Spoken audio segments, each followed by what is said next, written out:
I don't have any ties with the pharmacy industry. I work for Island Health, and the BC Pad service is funded by the Ministry of Health.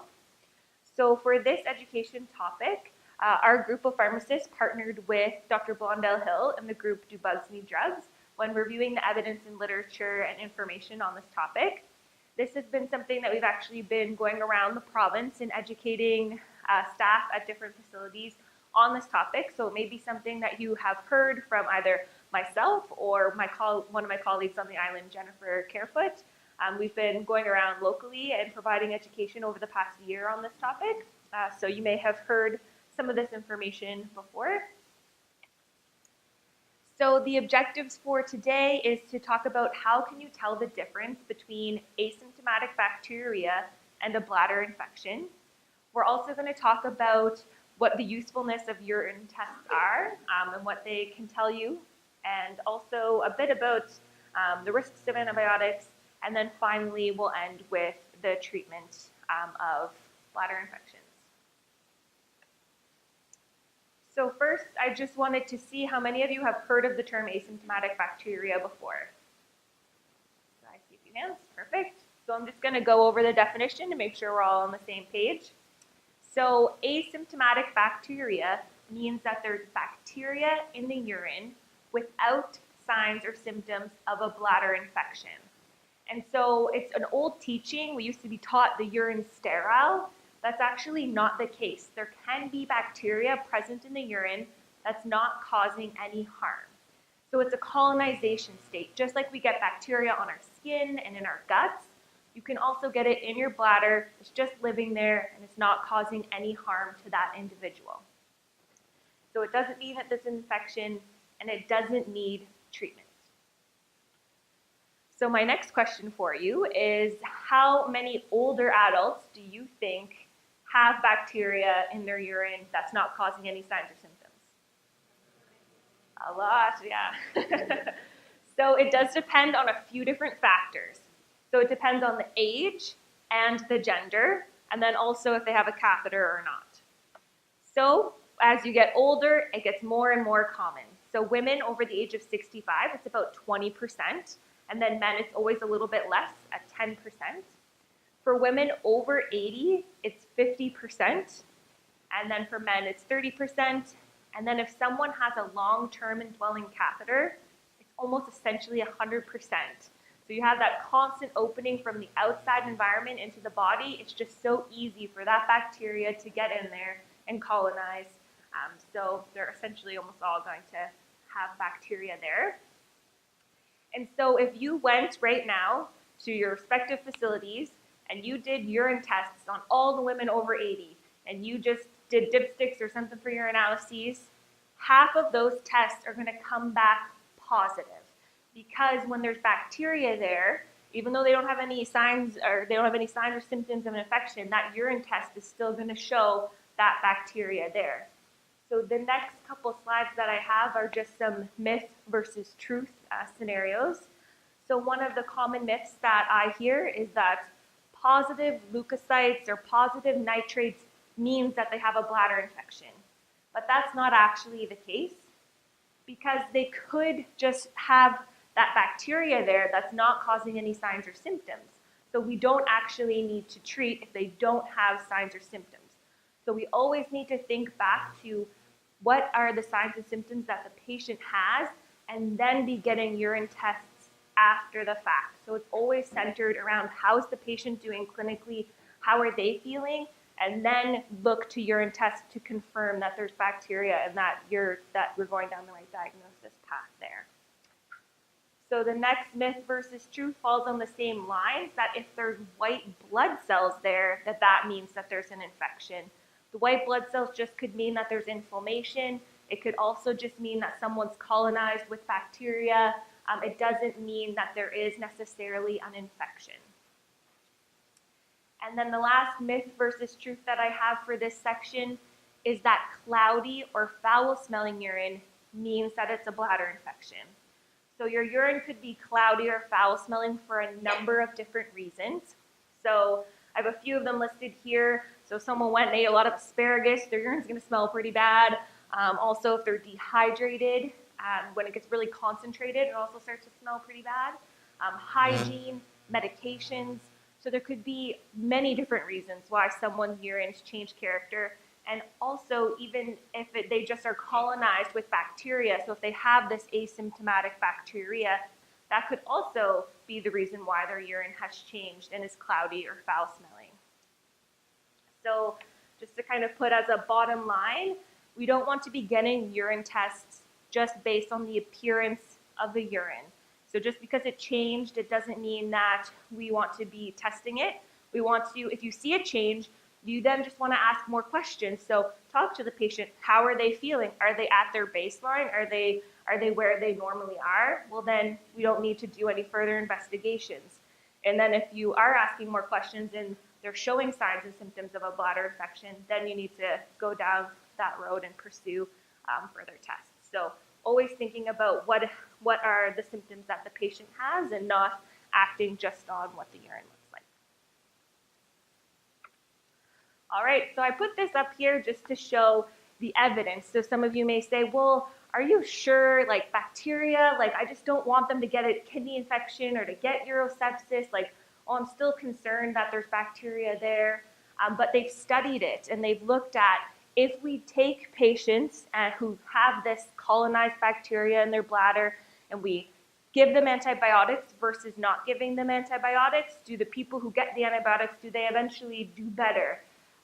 But there actually was no difference in that outcome. There was actually the people who got the antibiotics got more side effects and they got more resistant bacteria and more difficult to treat infections later on.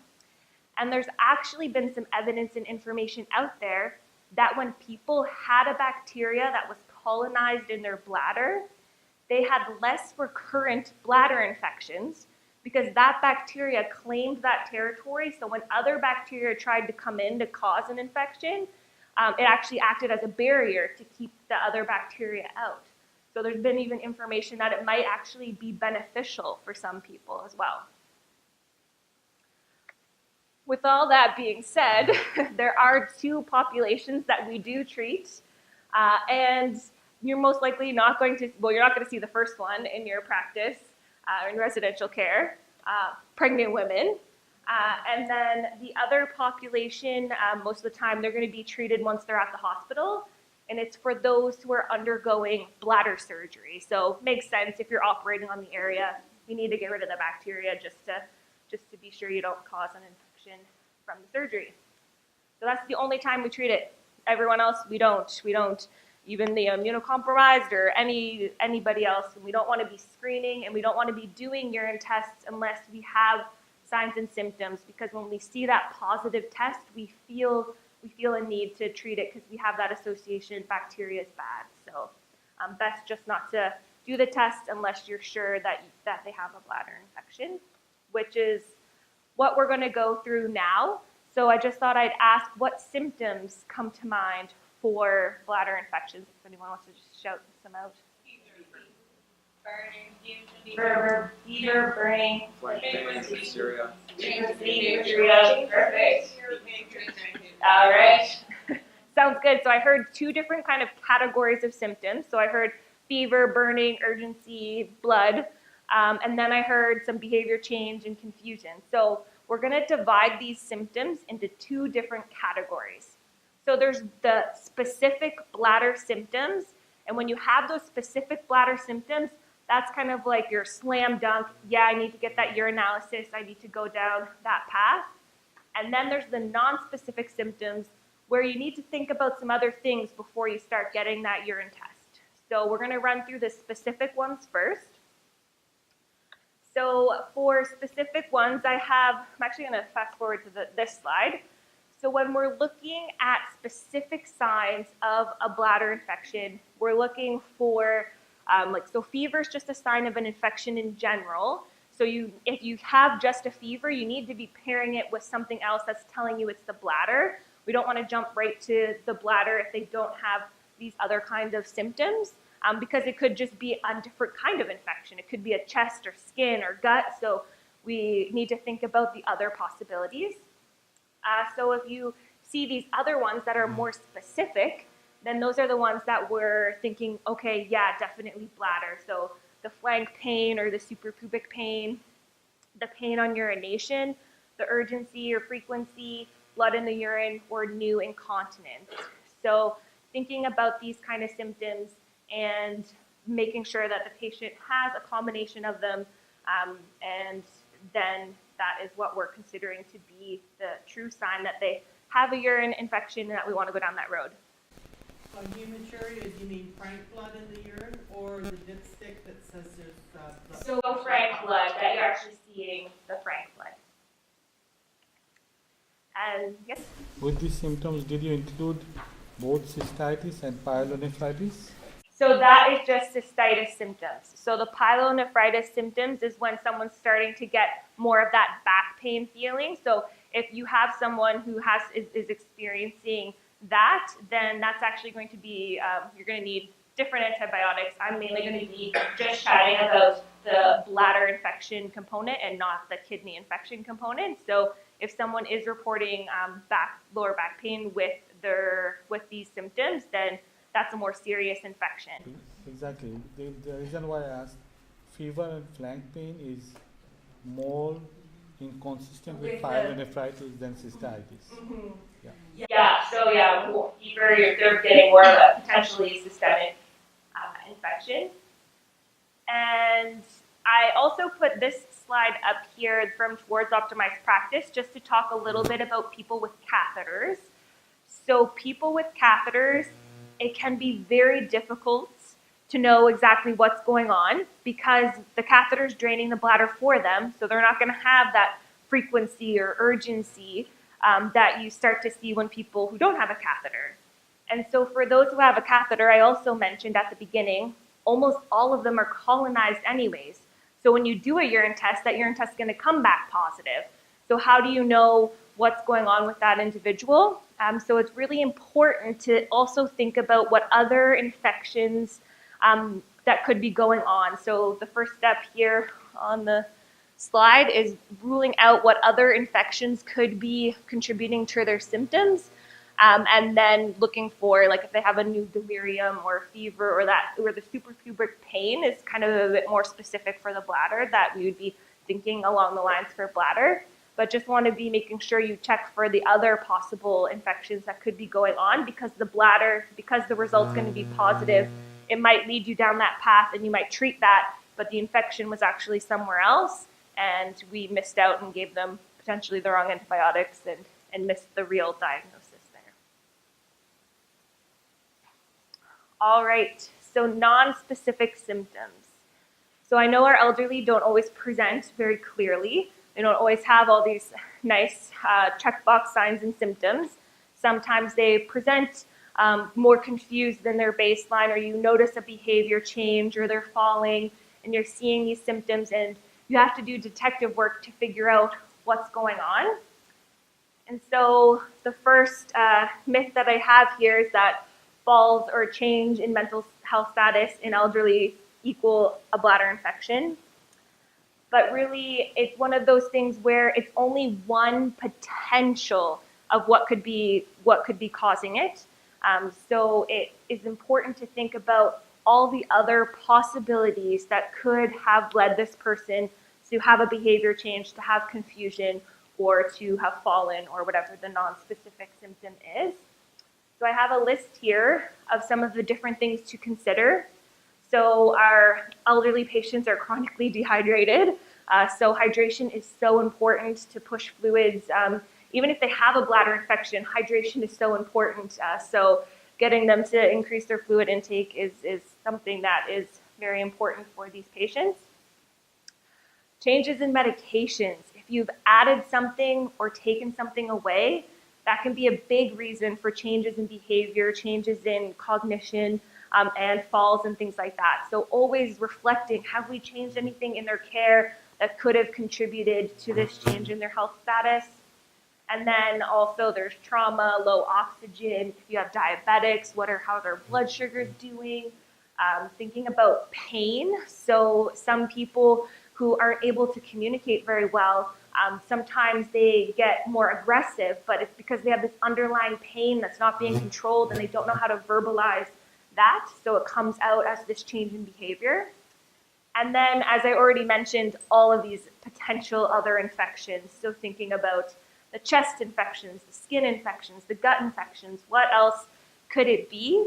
Because the bladder is only one piece. So there's this, Island Health has they're trying to do more education regarding what could be the potential causes of delirium in an elderly person. And they have this horrible acronym, I watch death, but things to consider that could be causing delirium for someone.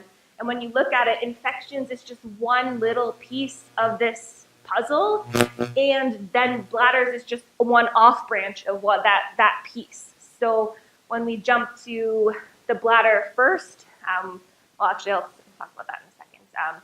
So that is one algorithm of just different things to think about. And then there's some other groups that have some other ones out there. So this one's from Ontario, and it's delirium. And so it talks about dehydration, depression, drugs, electrolytes, alcohol, liver, infections. And so you can see the list is quite long on what could be causing this change in this person in front of you. And so I just have a couple quotes here that when we're talking about delirium and falls and behavior changes, they're just that, they're non-specific symptoms. And so they can't tell us what's exactly going on in that individual. So we do have to do some detective work. And if someone's medically stable, we do have a little bit of time to figure out what's going on. Because if we jump to antibiotics too quickly, we're increasing resistance, we're contributing to polypharmacy, we're giving them side effects of medications, and impacting their health later on if they get another infection, and then maybe they can't use that antibiotic anymore because we rushed to give it too early. So just thinking about that those symptoms are non-specific, and yeah, if we jump to antibiotics, we might miss what the actual problem was, and then we're not fixing that problem till a lot later. And then I just one last quote here that as I mentioned, are women over 80, 50% of them are colonized. By chance alone, they're going to have an episode of delirium at some point. So just you can't say that those two things are going to be directly linked. So one of the handouts that is provided is this stoplight that just basically summarizes all that I went through. It's from the Association of Medical Microbiology and Infectious Disease Canada. So they've launched a nationwide initiative to try to decrease the amount of treatment that's being given to asymptomatic bacteriuria. It's a problem nationwide where people are getting inappropriate antibiotics in long-term care. And so they have created a lot of different resources that are available to you. And so I just put up this one just to kind of summarize again a lot of the points that I went through before we transitioned into talking about antibiotics. So we don't want to be doing any urine tests based on how the urine looks. We always want to focus, on how the patient feels. So what symptoms do they have? Then, okay, they have these symptoms that I can tick in those boxes. So fever, flank pain, pain on urination, frequency, blood in the urine, new incontinence. They have 2 of those symptoms. Okay, now I'm going to get a urine test. Okay, it's positive. Now I'm going to get treatment for it. When they have those non-specific ones, so that delirium or they have the behavior change, we want to get them hydrated and then think about what else could have contributed to this for this individual. And just to remind you, I mentioned earlier, when we see these positive urine tests, we feel compelled to treat it. And it's one of those things that we really want to make sure when we do the test that we really do think that there is a bladder infection. Because sometimes you might make an assessment, you might do the bladder test, and then you're like, oh wait, I shouldn't have done that. They don't actually have any symptoms, I'm going to ignore it. The next healthcare professional comes on, they see this positive test, why didn't we treat it? Oh no, they have a bladder infection, we need antibiotics now. And so if we only get the tests when we're really sure that we really believe that there is a bladder infection, then that can help help us to not have these positive tests that we're just disregarding. So just really making sure that we only get them when we really think that we need them. And so I put this up here just to let you know some of the other resources. So that handout should have the link at the bottom for the AMMI, or the Association of Medical Microbiology and Infectious Disease Canada. So there is like an algorithm that can help you. So if you like algorithms, it can help guide you. Okay, you don't have 2 of these symptoms, so you go down to the no, and then you follow along, and it'll tell you the best way to approach treating someone out there. So I just threw that up there just as a reference for you if you are interested. And there's also one from the Towards Optimized Practice group. So I just put that up there as a reference just to let you know there are a few long-term care facility algorithms out there to help. And I also just have a few tips about trying to help with fluid intake. I know it's hard. Our elderly patients don't always want to drink. It's actually one good way to engage family. If family's coming in and visiting the loved one, try to get them to nag them to drink. It's a good way to get them involved if they're spending the afternoon there. But just every time you're checking in on the patient, just getting whatever healthcare provider's checking in, just to reinforce getting them to drink, and always having fluids available to them to try and get them hydrated. Just pause for a second. Yeah. Any questions so far? You want to ask, so you want to Yeah. Would you ever recommend using a urine dipstick in residential care? Like if they have the symptoms of a UTI, wouldn't you just send for CNS? So it is best to do a full urinalysis and urine culture, just because with our elderly, the different bugs and resistance and everything, we like to have the specific results to test. And sometimes the problems with dipsticks is that we have them available and we use them inappropriately sometimes. So, but it also does depend on how quickly your facility can get the urine in and get it tested, because that's also sometimes a barrier for some facilities as well. So some have quicker access than others. So I don't want to say that they're inappropriate altogether, because some facilities need them in order to get the ball rolling for certain scenarios. But they are a bit less specific than the urine test. So the urinalysis is a bit more accurate, and it's always good to get the full urine culture to guide the antibiotics that we want to use. So that's what's recommended, and just using dipsticks very carefully in facilities where they don't have a quick turnaround. So some facilities, you could argue, just shouldn't even have dipsticks. That could, yeah, potentially, yes. Or I've also heard some facilities where they've actually taken the dipsticks and locked them in a cupboard, and you have to go talk to someone before you can get one. And then it's like you have that conversation, so you're really certain that it is necessary to use the dipstick to do the diet, to go proceed with that. So I've also heard some facilities doing that, where they didn't want to eliminate them altogether, but they wanted to have that extra check to really make sure that they were being used appropriately.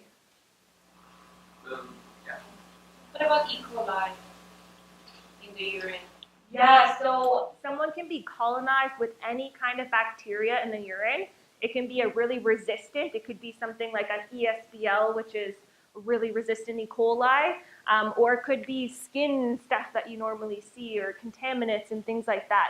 So whatever the bug is doesn't matter as long as they don't have any signs or symptoms. So we always are looking for what is going on specifically in the patient. Whatever the test says, it doesn't matter from an asymptomatic bacteriuria point of view. Do you guys have any tips on how to encourage drinking fluids? How do you push fluids? You have a secret that you would like to share with the rest of us? Oh, there's murmuring. Say it louder. Always have fluids handy at the bedside. Okay. Yeah. One of my sites keeps frozen fruit in the freezer, and there's water jugs, and the nurses make different combos of fruit-infused water, especially during the summer. It's really nice, and the staff are allowed to drink it, or the patients, and it gives it a nice extra flavor. That and milkshakes, having a blender around is lovely. Well, I'm going to go live at your facility. Do you have any openings? This is perfect. And does any fluid matter? Like if they particularly love orange juice or particularly love cranberry juice, particularly love soda, pop? Anything that doesn't have caffeine.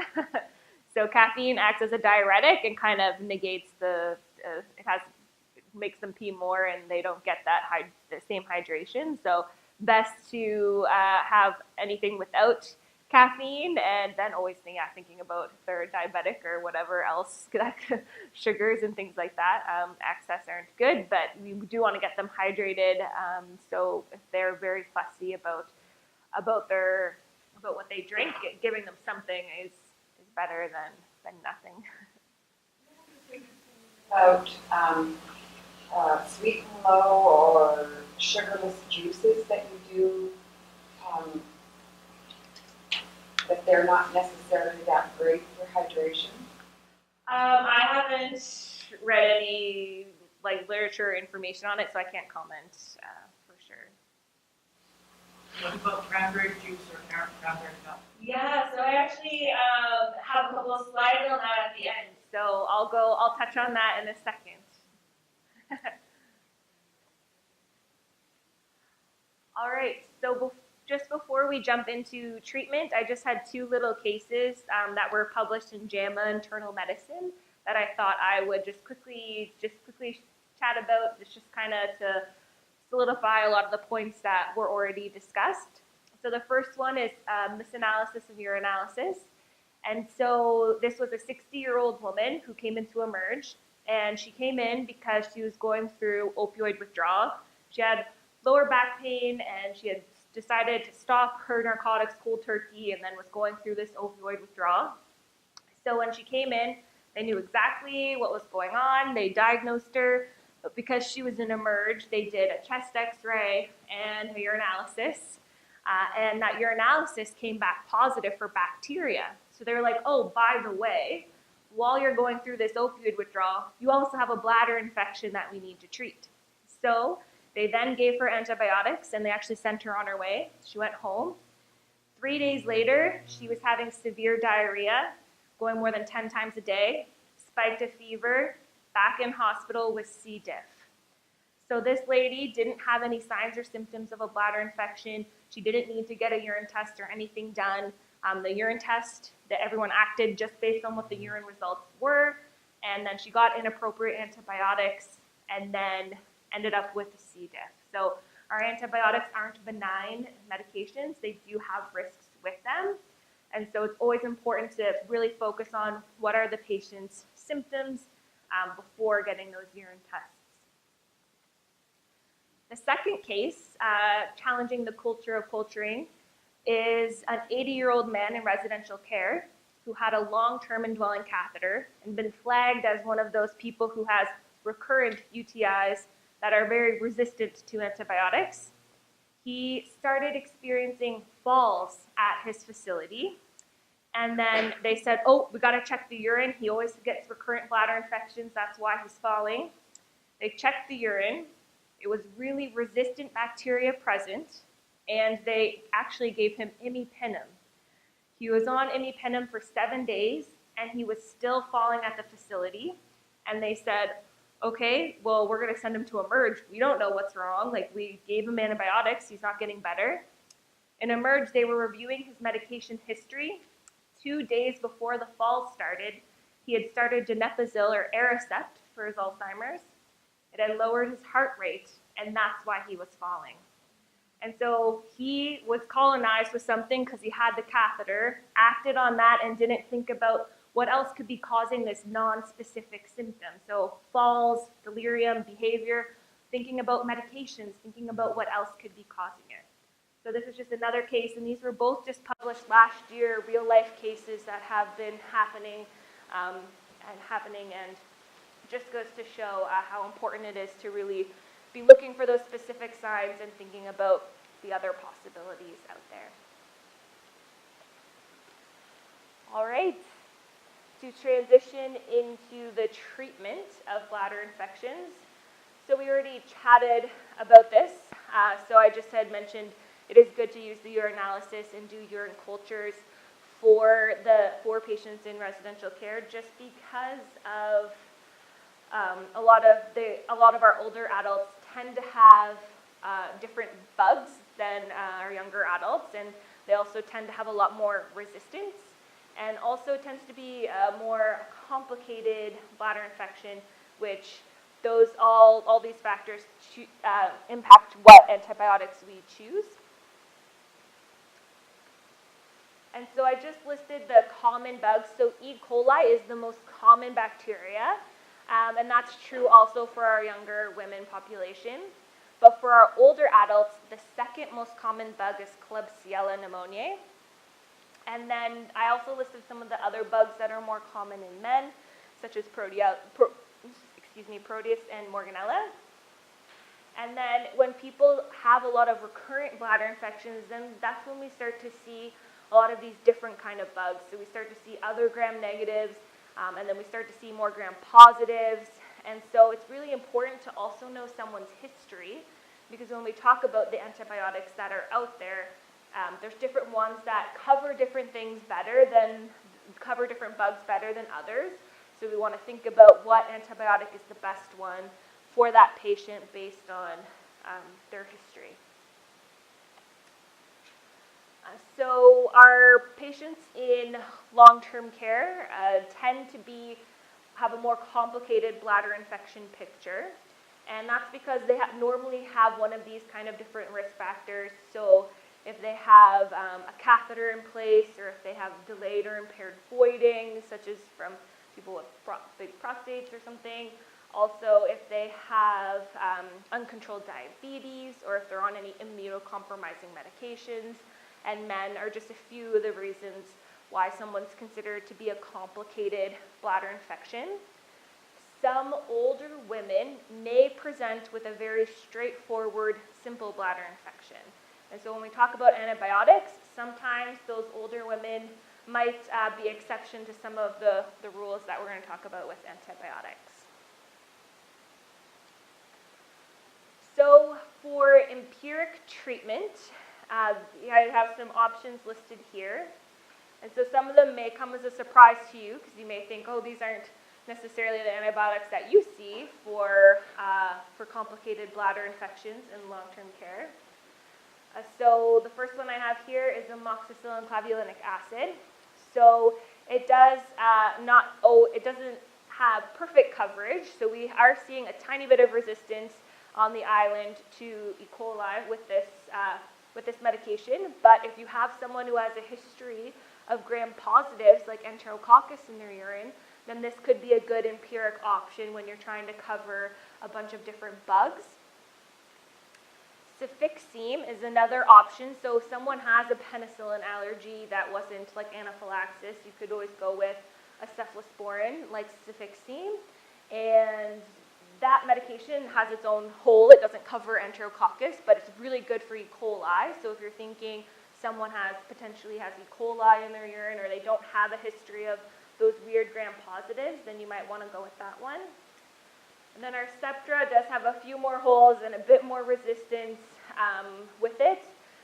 So it is still a potential option, but again, thinking about allergies and things like that, I know a lot of people tend to shy away from the sulfamethoxazole trimethoprim, and that's just for its coverage there.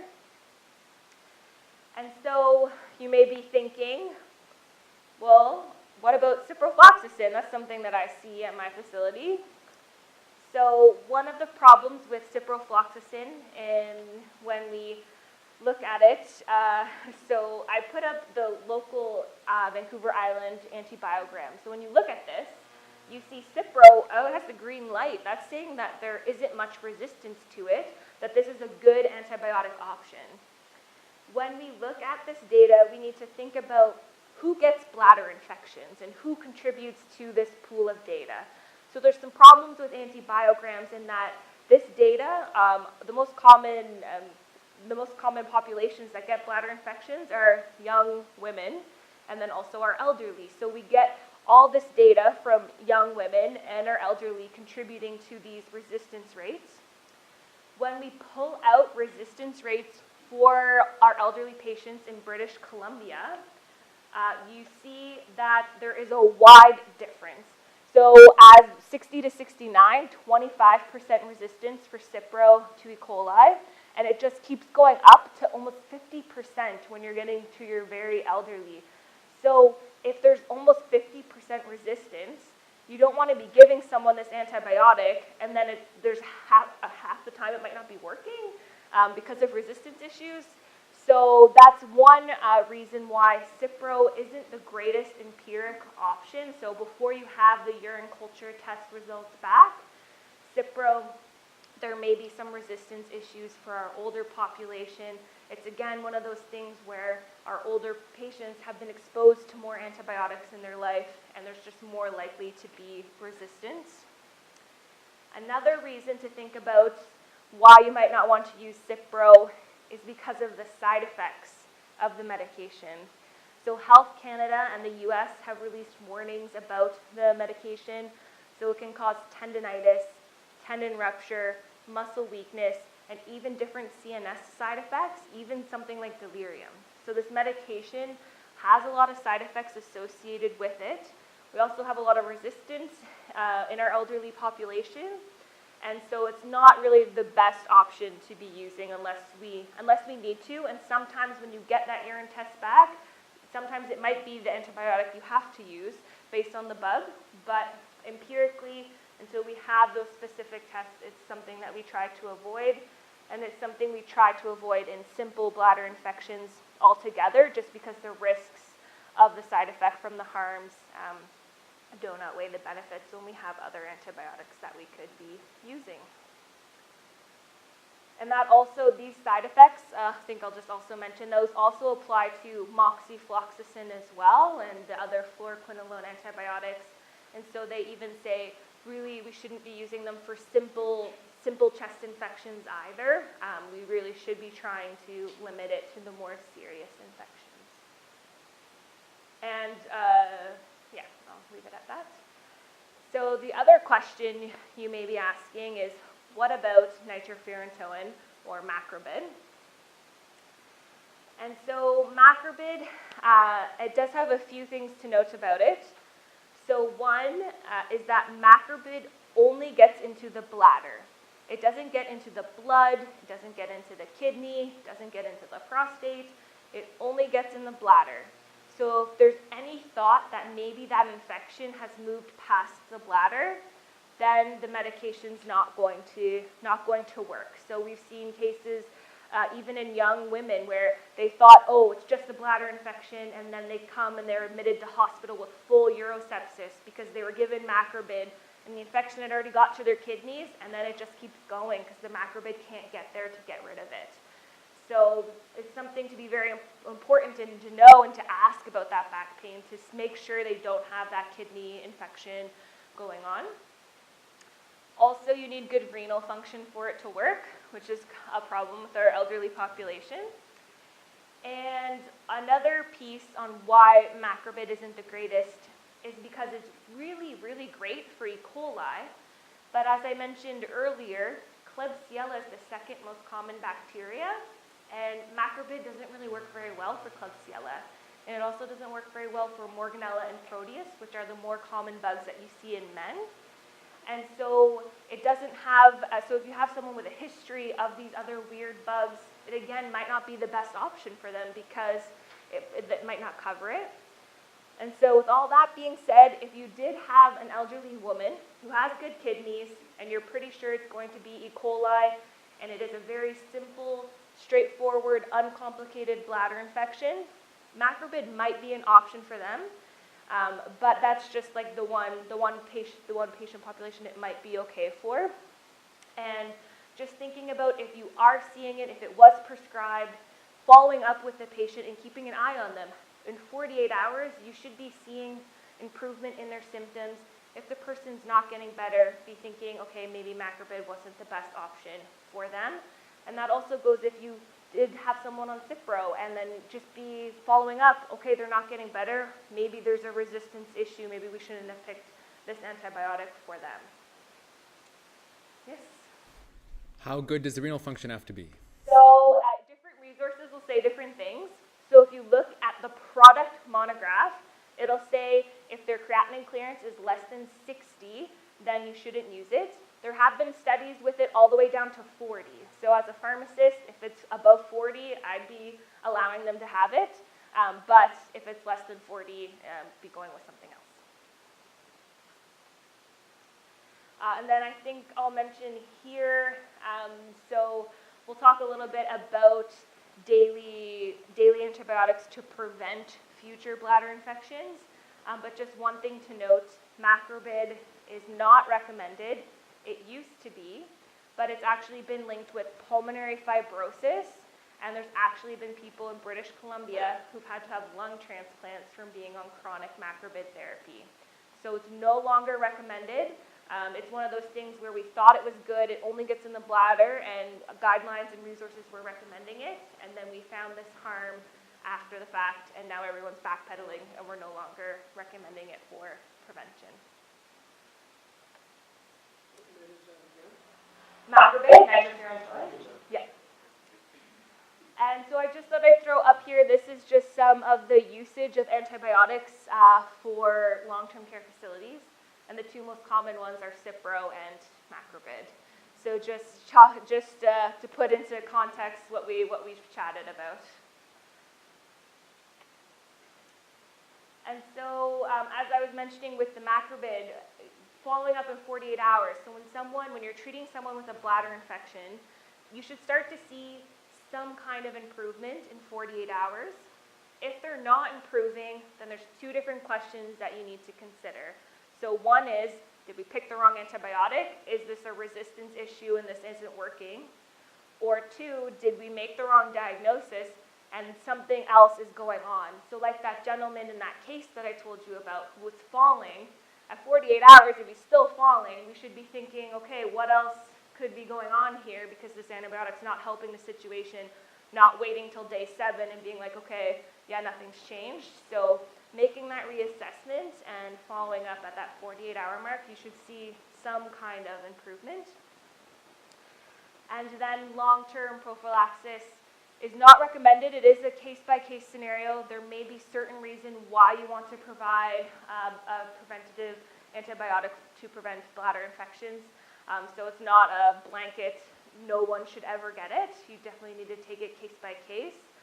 But it is one of those things where as you give the antibiotics, you are contributing to more resistance and more likely than not eliminating an antibiotic for that patient that they can then no longer use that they were once able to use. So just thinking of and choosing those patients very carefully and trying to avoid it if possible and just treating the bladder infections as they happen. So myth versus truth, I think this is my last one, that you need to repeat a urine culture after treatment to show there's a cure, and there's no reason to be reculturing people. If they're doing better clinically and they don't have any more symptoms, and then you just leave them be. You don't need to do any urine tests to prove that they've been cured. So I just have the risks of the antibiotics up here. I kind of chatted a little bit about them earlier, but things like just the general side effects. A lot of antibiotics, a lot of people don't tolerate them that well. Also, there's C. diff, they cost money, lots of drug interactions, and always thinking about kidneys and other issues there. All right, so in summation, what we chatted about today. So when someone has bacteria in their bladder without any signs or symptoms of an infection, it's called asymptomatic bacteria, and we don't treat it, we just leave it be. When you're assessing a patient, always go based off of their symptoms and use their symptoms to then decide if you want to do a urine test. Don't be doing urine tests just based on the way the urine looks. And if they have those non-specific symptoms, think about what else could be contributing to it before jumping to the bladder, because by chance alone, they're going to have some bacteria there because so many people are colonized. So just think, what else could be causing it, and ruling out those other things, and then going to the urine later on if you can't figure out anything else that could have caused the change. And just knowing that antibiotics are not benign medications, they have their own risks associated with them. All right, any questions? I guess in the old days, we tended to swing into trimethoprim as a long-term antibiotic using recurrent seem to be obvious UTIs in the elderly.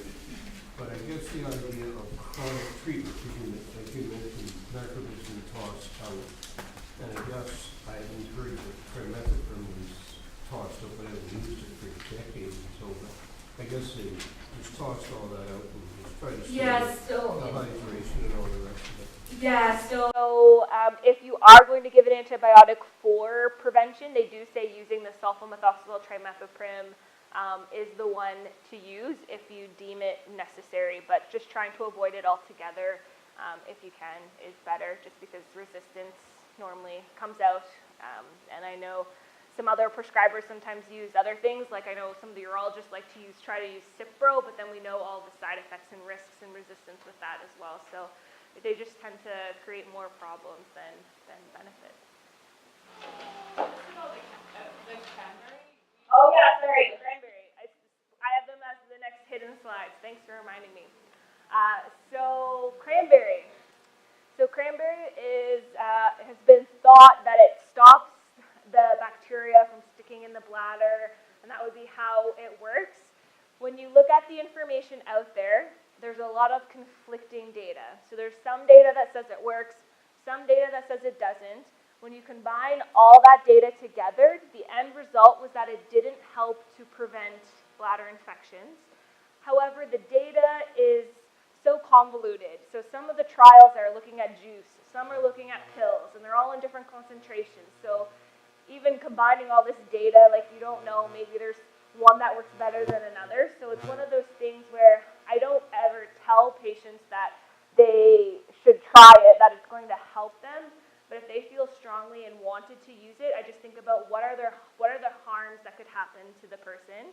And so cranberry, especially in the pill form, it can impact INR. So if anyone's on warfarin, not a good option. And if someone has a history of kidney stones, it's not recommended to combine. But other than that, it's pretty harmless. So if they really felt strongly, I'd say, yeah, if you want to, just try and take the same product. And then I tell them, like, think about how many bladder infections you had this year, and then how many you have next year. Did it actually work? Because you are paying money for it, so that is a potential harm if you are not getting any benefit and potentially wasting money on it. So just thinking about those pieces. So I don't say it works, but I'm not too strongly against it if someone did want to try it.